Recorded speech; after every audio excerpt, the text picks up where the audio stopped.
Hello students, welcome to today's class. In the last lecture we were talking about molecular orbital theory या फिर short form में कहूँ तो MOT. जो molecular orbital theory है ये हमें बताएगी कि जब एटम्स आपस में कंबाइन होते हैं टू गिव मॉलिक्यूल तो क्या चेंजेस आते हैं, स्पेशली कि electron are present in the atomic orbitals. अब तक हम कह रहे हैं कि atomic orbitals combine, they overlap. When they overlap तो मॉलिक्यूल बनेगा, यानी कि मॉलिक्यूल बनाने के लिए जब एटम्स जुड़ते हैं तो एक्चुअल में एटॉमिक ऑर्बिटल्स कंबाइन करते हैं. ठीक है, तो लेट्स स्टार्ट विद, हमने लिया एक atom A, it combines with another atom B and it gives you a molecule A B. ठीक है, ए एटम है, बी एटम है, दोनों आपस में कंबाइन करते हैं and gives a molecule A B. इसके जो इलेक्ट्रॉन प्रेजेंट है वो किस में है? एटॉमिक ऑर्बिटल्स में. ऑर्बिटल आपको याद है, चैप्टर 2 से हमने कहा था orbital is the space around the nucleus where probability of finding the electron is maximum. ठीक है, तो एटम ए का इलेक्ट्रॉन कहाँ होगा? एटॉमिक ऑर्बिटल्स में. ऐसे ही एटम बी का इलेक्ट्रॉन भी कहाँ होगा? उसके एटॉमिक ऑर्बिटल्स में. जब इन दोनों के एटॉमिक ऑर्बिटल्स कंबाइन करेंगे तो it will give you new orbitals and I will call it as molecular orbital. क्या कहेंगे हम उसको? Molecular orbital. चलिए, यहाँ पर हमने कहा कि एटम्स कंबाइन करेंगे, लेकिन जब एटम्स कंबाइन करेंगे तो वहां पर एक कंडीशन आ जाती है, that atomic orbital which combine must be of comparable energies. Comparable energy का मतलब क्या हुआ कि 1s 1s. मान लो ये एटम 1s ऑर्बिटल का यूज करता है तो बी भी कौन से एटम का यूज करेगा, कौन से ऑर्बिटल का यूज करेगा? 1s का. अगर ये 2s का यूज करेगा तो बी भी कौन सा यूज करेगा? 2s. अगर ये 2p यूज करता है तो बी भी क्या यूज करेगा? 2p. यानी कि दोनों के एटॉमिक ऑर्बिटल्स क्या होंगे? सेम होंगे. s s के साथ कंबाइन करेगा, px px के साथ कंबाइन करेगा, py py के साथ कंबाइन करेगा और pz pz के साथ कंबाइन करेगा. ठीक है, तो it must be of comparable energy and proper symmetries. अब एक सीधी सी बात है, क्या px py के साथ कंबाइन कर सकता है? नहीं कर सकता. क्यों? क्योंकि देखो px की शेप कैसी होगी? कुछ ऐसी सी. लेट मी से दिस इज योर py, और अगर आप px को लेके आते हो तो वो कुछ होगा ऐसा सा. तो क्या ये आपस में ओवरलैप करेंगे? नहीं करेंगे. अगर ये आपस में ओवरलैप नहीं करेंगे तो जब तक ओवरलैप नहीं करेंगे तब तक बॉन्ड नहीं बनेगा. ठीक है, मतलब यहाँ कंबाइन करने का मतलब क्या है? यहाँ if I say atomic orbitals combine तो it simply means कि atomic orbitals overlap with each other. Combine करने का मतलब क्या हुआ? ओवरलैपिंग.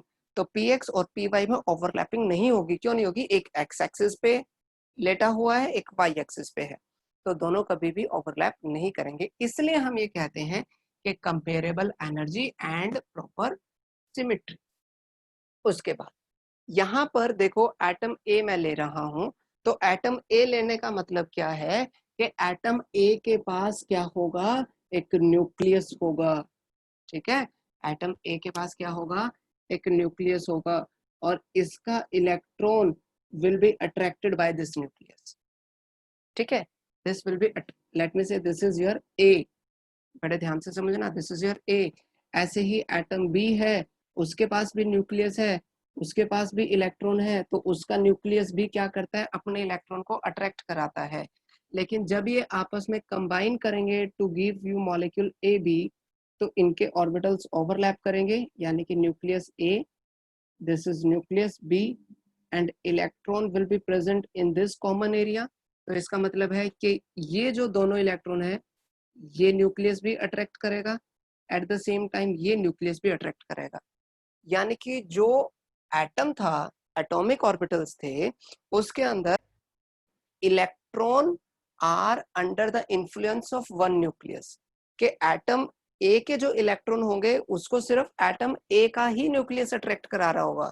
एटम बी का जो इलेक्ट्रॉन होगा उसको सिर्फ एटम बी का ही न्यूक्लियस अट्रैक्ट करा रहा होगा, लेकिन जब वो मॉलिक्यूल बनाएंगे, जब वो कंबाइन करेंगे, तो these electrons will be under the influence of two bonded nucleuses, कि ए और बी दोनों के न्यूक्लियस उनको अपनी अपनी तरफ खींच रहे होंगे।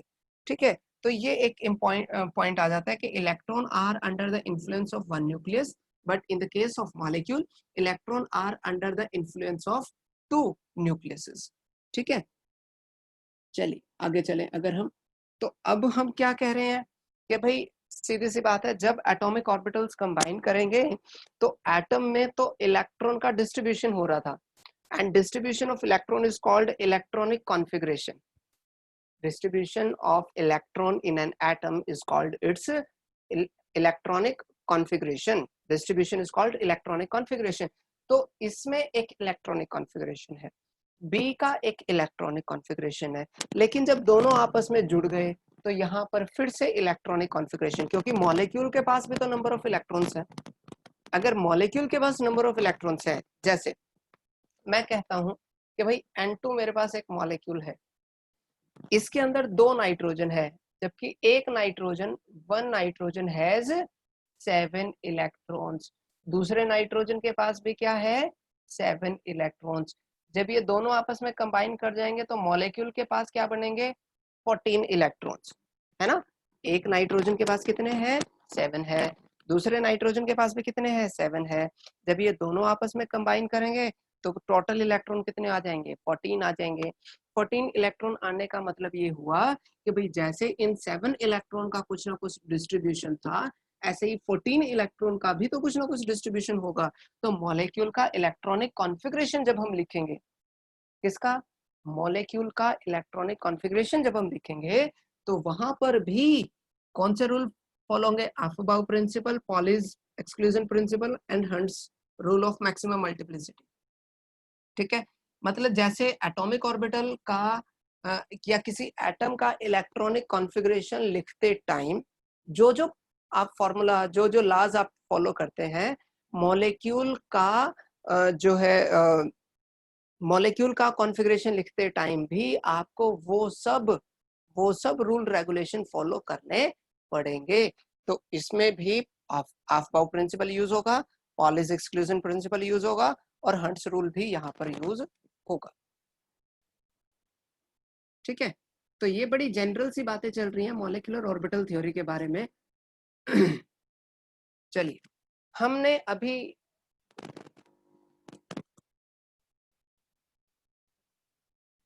अभी यहाँ पर कहा कि ऑर्बिटल्स क्या करेंगे, ओवरलैप करेंगे। ठीक है, ओवरलैप करेंगे तो नए मॉलिक्यूलर ऑर्बिटल्स बनेंगे। जो नए मॉलिक्यूलर ऑर्बिटल होंगे उसको बनाने का तरीका क्या है, मतलब फॉर्मेशन ऑफ मॉलिक्यूलर ऑर्बिटल्स। हमने कहा when atomic orbitals combine, combine का सीधा सीधा मतलब मैं बार बार कह रहा हूं, यहाँ पर याद रखें, क्या होता है, ओवरलैपिंग। क्या होता है, ओवरलैपिंग। जब वो एटम्स आपस में, ऑर्बिटल्स आपस में कंबाइन करेंगे तो दो तरीके का, टू टाइप्स का जो है ओवरलैपिंग पॉसिबल है। One is constructive, another is destructive. ठीक है, कंस्ट्रक्टिव ओवरलैप का एक और नाम होता है, also known as addition overlap.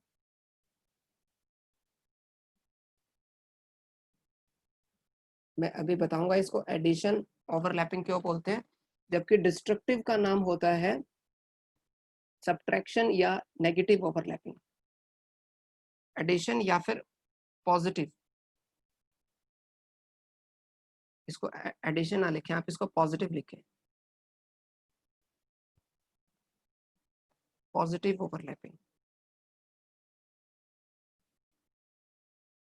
और ये क्या है, this is your negative overlapping. ठीक है, कंस्ट्रक्टिव डिस्ट्रक्टिव। एग्जांपल लेके चलेंगे, बिना एग्जांपल के हम कुछ नहीं करेंगे, ये याद रखना। मान लेते हैं कि this is your one of the P orbitals, एक पॉजिटिव लॉब एक नेगेटिव लॉब। मान लेते हैं एटम ए का है। ठीक है, ऐसे ही एटम बी होगा, उसका भी एक मैंने जो है ऑर्बिटल लिया। तो जब ये दोनों आपस में कंबाइन करेंगे, एंड बोथ कंबाइन, तो देखो ऐसा पॉसिबल है कि दोनों के पॉजिटिव पॉजिटिव ओवरलैप कर रहे हो। इवन ये भी पॉसिबल है कि एक का पॉजिटिव दूसरे का नेगेटिव। ठीक है, ओवरलैपिंग के टाइम पे हम ये पढ़ चुके हैं कि ये जो ओवरलैपिंग होती है, इस टाइप के ओवरलैपिंग को जब दोनों सेम साइन ओवरलैप करते हैं तो हम उसको क्या बोलते हैं, कंस्ट्रक्टिव ओवरलैपिंग। क्या बोलते हैं, कंस्ट्रक्टिव। या आप इसको ऐसे भी कह सकते हो कि पॉजिटिव पॉजिटिव के साथ, नेगेटिव नेगेटिव के साथ। तो इसलिए हम इसको क्या बोलते हैं, पॉजिटिव ओवरलैपिंग भी बोलते हैं। ये क्या है, डिस्ट्रक्टिव ओवरलैपिंग है। डिस्ट्रक्टिव ओवरलैपिंग को हम नेगेटिव ओवरलैपिंग भी कह रहे हैं। क्यों? क्योंकि प्लस किसके साथ जा रहा है, माइनस के साथ जा रहा है। तो जो कंस्ट्रक्टिव ओवरलैपिंग है दैट लीड्स टू बॉन्डिंग। आप याद करो, जब सिग्मा और पाई बॉन्ड हमने पढ़ा था तो वहां पे कहा था जब कंस्ट्रक्टिव ओवरलैप होगा तब क्या होगा, बॉन्ड बनेगा। जब डिस्ट्रक्टिव ओवरलैप होगा तब बॉन्ड नहीं बनेगा। अगर कंस्ट्रक्टिव ओवरलैप है क्योंकि उससे बॉन्ड बन सकता है, इसलिए हम उसको क्या बोलते हैं, बॉन्डिंग मॉलिक्यूलर ऑर्बिटल। तो देखो जब ये जुड़ा तो ये तो मॉलिक्यूल हो गया ना, क्योंकि इसमें एटम ए भी है और इसमें एटम बी भी है, दोनों है, ए बी है, यहाँ पर ये भी क्या है, ए बी है। तो जिससे बॉन्ड बन रहा है उसको हम लोग क्या बोल रहे हैं, बॉन्डिंग मॉलिक्यूलर ऑर्बिटल। और जिससे बॉन्ड नहीं बन रहा उसको क्या बोलेंगे, एंटी बॉन्डिंग मॉलिक्यूलर ऑर्बिटल। अब क्योंकि बॉन्डिंग हो रही है तो केमिकल बॉन्ड की बेसिक डेफिनेशन याद करो। केमिकल बॉन्ड की बेसिक डेफिनेशन कहती है कि chemical bond is the force of attraction. क्या है, फोर्स ऑफ अट्रैक्शन है।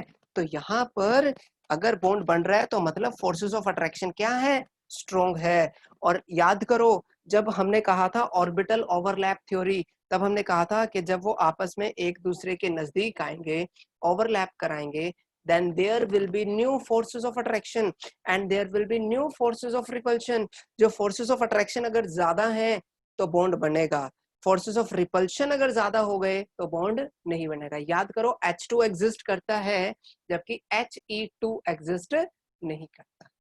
ठीक है, तो जब बॉन्ड नहीं बनता इसका मतलब वहां पर रिपल्शन ज्यादा है, वहां पर क्या है, रिपल्शन ज्यादा है। और अगर बॉन्ड बन रहा है तो इसका मतलब है वहां पर अट्रैक्शन ज्यादा है। ठीक है, अब क्योंकि यहाँ पर बॉन्ड बन रहा है तो इसको हम लोग क्या होता है यहाँ पर कि this bonding molecular orbital, bonding molecular orbital को मैं शॉर्ट फॉर्म में लिख रहा हूं क्या, बी एम ओ। जो बॉन्डिंग मॉलिक्यूलर ऑर्बिटल है these are found to be of low energy, these are found to be of low energy. तो सीधी सी बात है, अगर बॉन्डिंग मॉलिक्यूलर ऑर्बिटल की एनर्जी लो है तो एंटी बॉन्डिंग मॉलिक्यूलर ऑर्बिटल की एनर्जी क्या होगी, हाई होगी। ठीक है, एंटी बॉन्डिंग मॉलिक्यूलर ऑर्बिटल्स की एनर्जी क्या होगी, हाई होगी। But let's put a question mark here कि क्यों होगी, व्हाई शुड आई कंसीडर के इसकी एनर्जी कम होगी और इसकी एनर्जी ज्यादा होगी। देखें, बॉन्डिंग जब हुई, जैसे मैं फिर से वही एग्जांपल लूं,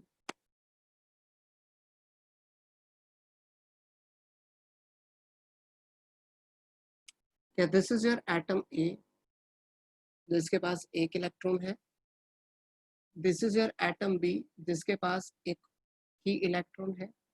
जब ये दोनों आपस में कंबाइन करेंगे, this is A, this is your B, और दोनों के इलेक्ट्रॉन। ठीक है, यहां पर ए के पास न्यूक्लियस होगा, बी के पास क्या होगा, न्यूक्लियस होगा। तो वो न्यूक्लियस क्या कर रहा होगा, इन इलेक्ट्रॉन्स को अपनी तरफ खींच रहा होगा। ठीक है, इलेक्ट्रॉन्स को क्या करेगा, अपनी अपनी तरफ खींचे। यानी कि ये जो इलेक्ट्रॉन है, व्हेन बॉन्डिंग टेक्स प्लेस, यहाँ पर हम लिख लेते हैं कहीं साइड पर नोट बनाकर, इसको यहाँ लिख देता हूँ,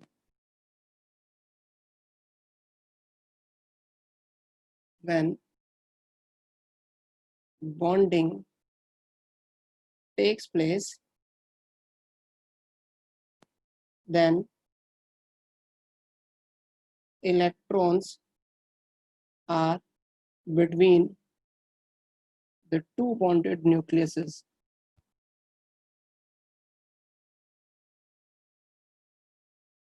so that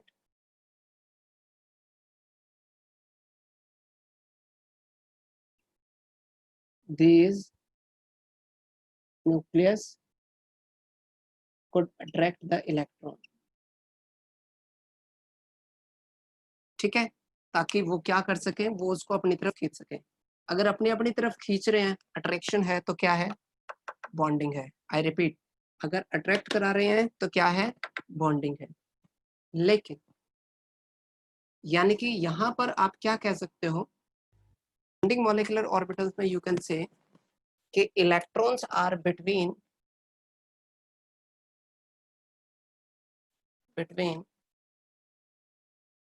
बॉन्डेड न्यूक्लियस।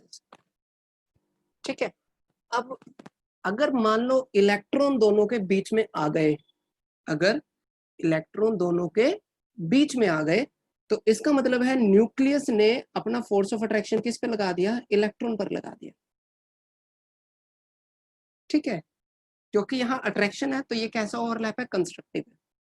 लेकिन मान लो आपके पास एक ऑर्बिटल ये है, इसके पास इलेक्ट्रॉन यहाँ है पॉजिटिव में, एक ऑर्बिटल यहाँ है जिसका इलेक्ट्रॉन यहाँ है, ठीक है, पॉजिटिव में। तो ये क्या कर रहे हैं, ये एक दूसरे के साथ ओवरलैप अगर करें, इसका इलेक्ट्रॉन तो ऊपर है, इसका इलेक्ट्रॉन नीचे,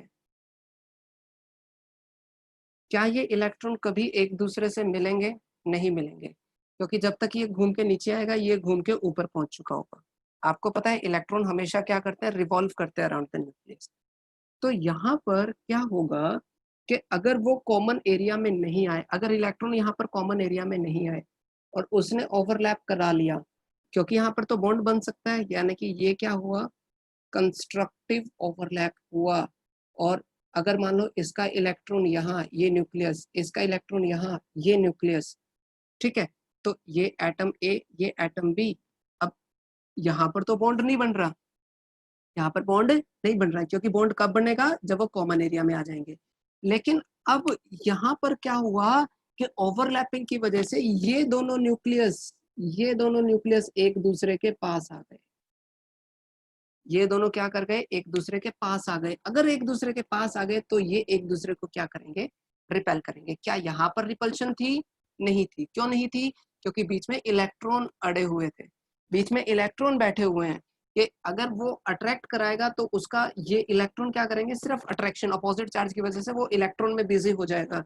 लेकिन यहाँ तो इलेक्ट्रॉन साइड में है, लेकिन वो देखेगा कि दोनों न्यूक्लियस एक दूसरे के जब पास आ रहे होंगे तो वो क्या करेगा, रिपेल करेगा। रिपेल करने का मतलब है कि इसकी पोटेंशियल एनर्जी क्या हो जाएगी, बढ़ जाएगी। इसकी पोटेंशियल एनर्जी क्या हो गई, बढ़ गई। यानी कि अगर इसकी एनर्जी बढ़ गई और ऊपर से इसने बॉन्ड भी नहीं बनाया तो ये कैसा है, anti bonding molecular orbital. Forces of repulsion are high, और वो फोर्सेस ऑफ रिपल्शन किसके बीच में है, दोनों न्यूक्लियस के बीच में। तो इसलिए उनकी एनर्जी क्या है, हाई है। जबकि यहाँ पर फोर्सेस ऑफ अट्रैक्शन है कि वो जब उसको अपनी तरफ खींच रहा होगा, जब वो उसको अपनी तरफ खींच रहा होगा, then it will have to spend some amount of energy, जिसकी वजह से इसकी एनर्जी क्या हो जाएगी, लो हो जाएगी। ठीक है, और ये हाई और लो किससे कंपेयर कर रहे हैं हम इसको कंपेयर कर रहे हैं with respect to atomic orbital.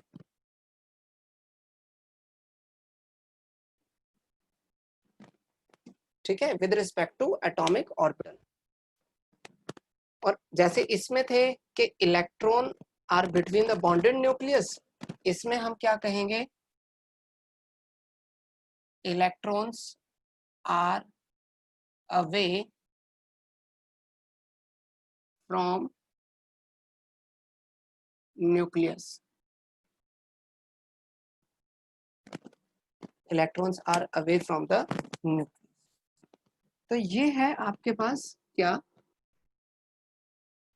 Molecular orbital theory. अब इसको एक और बड़ी अजीब सी चीज आपको शायद लगेगी, बट वो इतनी अजीब है नहीं, कि भाई ये इलेक्ट्रॉन है। स्क्रोडिंगर वेव इक्वेशन याद करो, chapter number 2 Schrodinger wave equation में हमने कहा कि इस इलेक्ट्रॉन, जब ये electron will behave as wave, कुछ ऐसा सा, ठीक है, तब जो है इसका एक वेव फंक्शन होगा, let me right Sai A. ऐसे ही इसका भी वेव फंक्शन होगा क्या, साई बी। तो साई ए और साई बी जब आपस में जुड़ेंगे, इट मे बी पॉसिबल कि वो पॉजिटिव ओवरलैपिंग शो करें। Positive overlapping, I hope you got it now, constructive overlap. या ऐसा भी हो सकता है कि जब वो आपस में जुड़े तो वो अपोजिट हों। यहाँ पर पॉजिटिव लिखने का मतलब क्या है कि दोनों के प्लस प्लस, और यहाँ माइनस लिखने का मतलब क्या है, अपोजिट। ठीक है, यानी कि जब मॉलिक्यूल बनेगा, अगर मान लो आप इसके वेव फंक्शन को, एटम ए के वेव फंक्शन को क्या लिखते हैं, साई ए। इसको यहाँ लिख देता हूँ कि एटम ए का वेव फंक्शन है, wave function of A is psi A. ऐसे ही wave function of B will be your psi B. ठीक है, तो यहाँ पर मॉलिक्यूलर वेव फंक्शन क्या आ जाएगा, मॉलिक्यूलर ऑर्बिटल्स क्या आ जाएंगे, साई ए प्लस माइनस साई बी। ठीक है, साई ए प्लस माइनस साई बी। ठीक है, अच्छा इसमें एक पॉइंट बीच में रह गया है कि नंबर ऑफ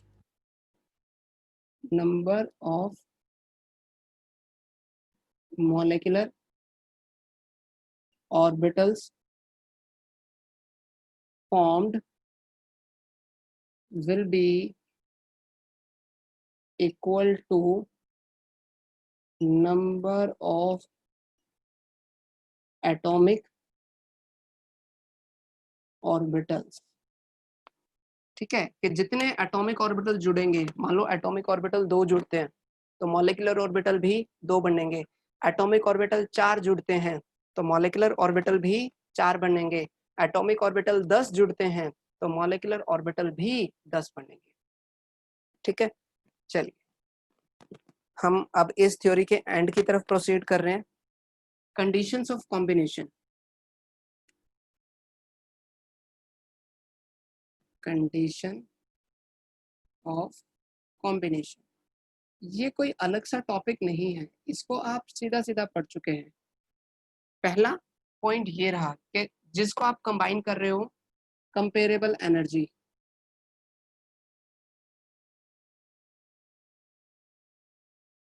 ऑफ कंबाइनिंग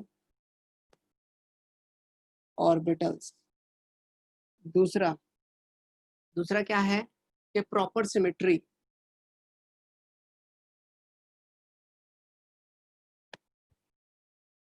तीसरा maximum overlap to form the bond. ये बॉन्ड तभी बनेगा, ये बॉन्ड तभी बनेगा जब ओवरलैपिंग कैसे हो, मैक्सिमम हो, उससे पहले नहीं। ठीक है, अब यहाँ पर एक मैं एग्जाम्पल शुरू कर रहा हूँ। हालांकि जब आप बीच में जाएंगे तो टाइप ऑफ मॉलिक्यूलर ऑर्बिटल भी आएगा, लेकिन वो साथ के साथ कवर अप हो जाएगा। लेट्स चेक इट आउट कैसे। अगर मान लो आपको एक्सप्लेन करनी हो फॉर्मेशन ऑफ H2 मॉलिक्यूल,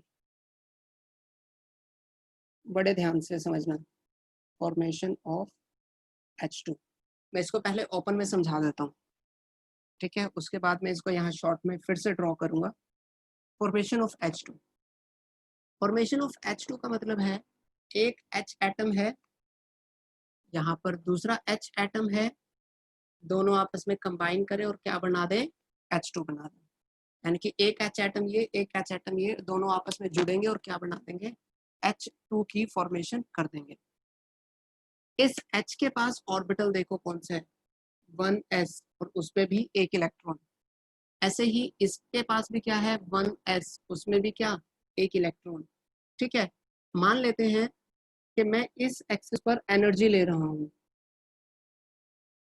अब कईयों के दिमाग में क्वेश्चन आएगा, एनर्जी क्यों ले रहे हो सर? एनर्जी का क्या रोल है? देखो यहाँ एनर्जी का रोल था कि जब एटॉमिक ऑर्बिटल्स जुड़ेंगे तो कंस्ट्रक्टिव भी होगा, डिस्ट्रक्टिव भी होगा। कंस्ट्रक्टिव की एनर्जी क्या होती है? कम होती है। किसके कंपैरिजन में? Atomic orbital. मान लेते हैं कि ये है एटम एक H, दिस इज 1s, ठीक है, this is your 1s, this is another 1s. Let me call this is H atom, this is your second H atom, ठीक है, 2 H atom आ गए। अब इन दोनों को क्या कराना है? जोड़ना है। अगर जुड़ते हैं तो 2 एटॉमिक ऑर्बिटल हैं। क्या है? 2 एटॉमिक ऑर्बिटल, एक इसका और एक इसका। तो 2 जब जुड़ेंगे तो 2 ही मॉलिक्यूलर ऑर्बिटल बनेंगे, ठीक है, जिसमें से एक क्या होगा? एनर्जी में कम होगा। I hope you got it. कि अगर मैं उसको नीचे ड्रॉ करता हूं, लेट मी से this was the energy point of 5, तो ये इससे कम होगा, लेट मी से दिस विल बी 3। यानी कि एक की एनर्जी क्या है? कम है, और दूसरे की एनर्जी क्या होगी? ज्यादा होगी, ठीक है। यानी कि एक ऑर्बिटल नीचे, एक ऑर्बिटल ऊपर, और नीचे वाला जिसकी एनर्जी कम है वो क्या है? बॉन्डिंग। वो क्या है? बॉन्डिंग। और जिसकी एनर्जी ज्यादा है उसको क्या कहेंगे? एंटी बॉन्डिंग, ठीक है। यानी कि एक, 2 एटॉमिक ऑर्बिटल थे, 2 जब जुड़ेंगे तो 2 मॉलिक्यूलर ऑर्बिटल बनेंगे, जिसमें से एक क्या होगा? बॉन्डिंग, एक क्या होगा? Anti bonding. अब देखो, हमें इलेक्ट्रॉनिक कॉन्फ़िगरेशन के टाइम पे ये बात मैंने आपको सिखाई थी कि जिनकी एनर्जी कम है पहले उनको दो, पहले उनको भरो, उसके बाद आप हायर एनर्जी स्टेट की तरफ जाते हैं। तो एनर्जी कम किसकी है? बॉन्डिंग की। बॉन्डिंग की एक ऑर्बिटल में कितने इलेक्ट्रॉन आते हैं? 2 इलेक्ट्रॉन आते हैं।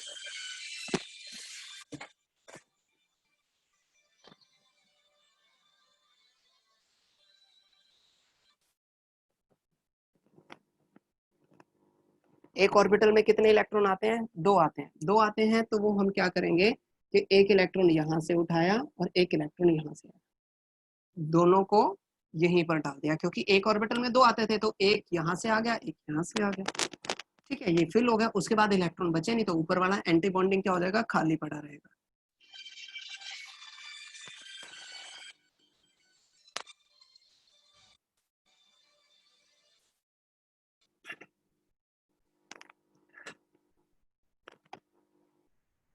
तो वो क्या रहेगा? खाली पड़ा रहेगा। चलो आगे अगर हम चलें तो इसका ये आया है एनर्जी। इस डायग्राम को हम लोग बोलते हैं एनर्जी लेवल डायग्राम, कि हम आपको एनर्जी बता रहे हैं कि किसकी एनर्जी कम हो गई, किसकी एनर्जी ज्यादा हो गई। प्लस इसमें जब आप पढ़ते हैं ना टाइप ऑफ ओवरलैपिंग, ठीक है, या बीच में आपको टाइप ऑफ मॉलिक्यूलर ऑर्बिटल पढ़ने को मिलेगा, तो यहाँ पर देखो एस ऑर्बिटल है, ये भी एस है, और आप जब ओवरलैपिंग पढ़ी थी तो अब कहा था कि एस और एस जब ओवरलैप करेंगे तो हम उसको क्या बोलेंगे? कैसा बॉन्ड बनता है? सिग्मा। और किसकी वजह से बना? 1s की वजह से। तो मैं इसको क्या लिख दूंगा? Sigma 1s, sigma 1s। और ऐसे ही इसको हम लोग क्या लिखेंगे? Sigma star 1s। सिग्मा मतलब sigma type head on overlapping. Sigma क्या इंडिकेट कर रहा है? हेड ऑन ओवरलैपिंग इंडिकेट करता है। उसके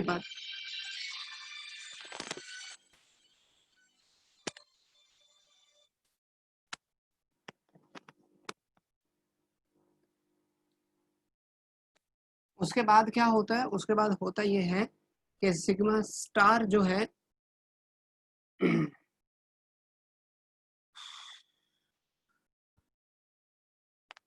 बॉन्डिंग और एंटी बॉन्डिंग दोनों ही किससे बने हैं? सिग्मा ओवरलैपिंग से बने हैं, 1s की वजह से, ठीक है। तो इसको इसलिए दोनों को हम क्या लिखेंगे? Sigma sigma. और 1s की वजह से लिखा है तो इसलिए ब्रैकेट में क्या लिख दिया? 1s। लेकिन एक बॉन्डिंग है, एक एंटी बॉन्डिंग है। इसको इंडिकेट करने का सबसे आसान तरीका है कि एंटी बॉन्डिंग पे हम लोग क्या लगा देते हैं? स्टार लगा देते हैं। अब अगर मैं बात करूं इलेक्ट्रॉनिक कॉन्फ़िगरेशन की, मैं इसको यहाँ पर दोबारा से ड्रॉ कर रहा हूँ कि ये एनर्जी एक्सिस,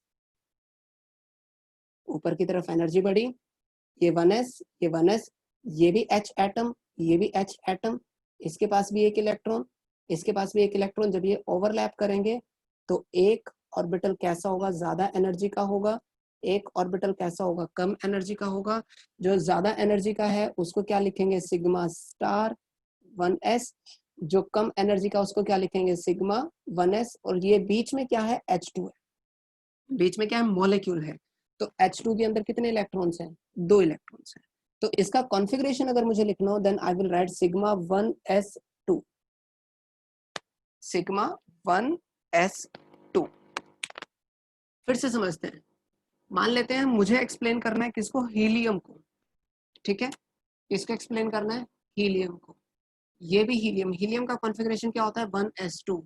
दूसरे हीलियम का भी कॉन्फ़िगरेशन क्या होता है, 1s2। जब दोनों आपस में जुड़ेंगे तो क्या बनाएंगे, He2। अब कई बच्चे कहेंगे सर आपने कहा था He2 तो एग्जिस्ट नहीं करता, आई still say He2 does not exist.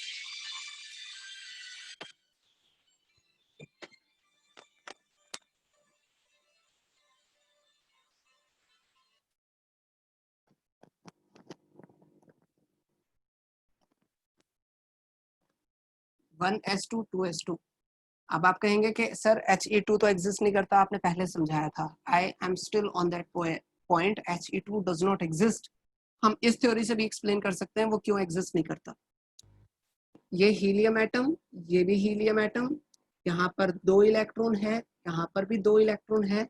अब जब ये ओवरलैप करेंगे, ये भी 1s है, ये भी 1s है, तो सिग्मा बॉन्ड बनाएगा, एक बॉन्डिंग होगा, एक एंटी बॉन्डिंग होगा। जब ये दोनों ओवरलैप कर जाएंगे तो एक इलेक्ट्रॉन यहाँ ले आए, एक इलेक्ट्रॉन यहाँ ले आए, अब बच गए 2 इलेक्ट्रॉन। टोटल 4 थे ना, 4 में से 2 आ गए नीचे, तो 2 कहाँ चले जाएंगे, ऊपर चले जाएंगे। तो कहाँ चले जाएंगे, ऊपर चले जाएंगे। यानी कि He2 का कॉन्फ़िगरेशन क्या आएगा, सिग्मा 1s के अंदर 2, और उसके बाद सिग्मा स्टार 1s के अंदर फिर से 2। ठीक है, चलिए आज हम सिर्फ ये 2 ही करने वाले हैं, लेकिन मॉलिक्यूलर ऑर्बिटल आप थ्योरी जो है आपको बड़े ध्यान से पढ़नी पड़ेगी। एंड आई होप कल जो है हम ये चैप्टर खत्म कर लेंगे, ठीक है, क्योंकि molecular orbital theory last topic है। इसके बाद जो है एक हाइड्रोजन बॉन्डिंग करके आता है, वो बड़ा छोटा सा टॉपिक है and it will take hardly 10 minutes. ठीक है, तो आज आप इसको फिर से एक बार गो थ्रू करें पूरी थ्योरी को, और एनर्जी लेवल डायग्राम की हम बात कल फिर से करने वाले हैं। So this is all for the day, मिलते हैं नेक्स्ट टाइम।